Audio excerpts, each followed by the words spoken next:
ఏమైంది నాన్న? రే గాడిదా, పరీక్షలు పెట్టుకొని టీవీ చూస్తున్నావేమరా? నీకు కానీ మార్కులు రాకపోతే శుభ్రంగా బాగుతాను ఏకంగానా.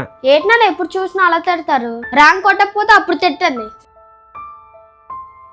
అలా నాన్నకి పొగరుగా సమాధానం చెప్పానమ్మా. ఇదిగో అమ్మ ప్రోగ్రెస్ కార్డ్ ఇచ్చారు. పాస్ అయ్యాను కానీ మార్కులు రాలేదు.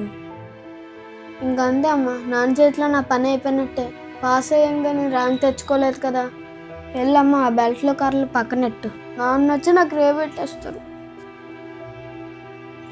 ఒరే నాన్న వచ్చినట్టున్నారా, నువ్వు లోపలికి వెళ్ళి.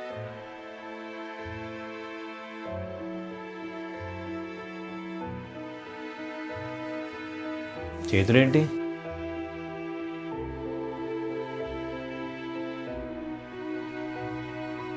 ఏడువాడు అది మళ్ళీ ర్యాంక్ రాలేదు, జస్ట్ పాస్ అయ్యాడంతే. ఈసారి నా కష్టపడి చదువుతాడు అనుకున్నాను, కానీ వాడు కష్టంగానే చదువుతున్నాడు. నాకు కూడా అదృష్టం ఉండాలి కదా వాడిని గొప్పగా చూడాలంటే.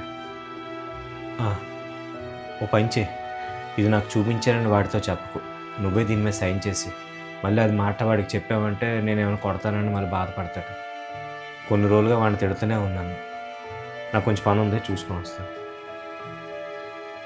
విన్నావు కదా నాన్న మాటలు.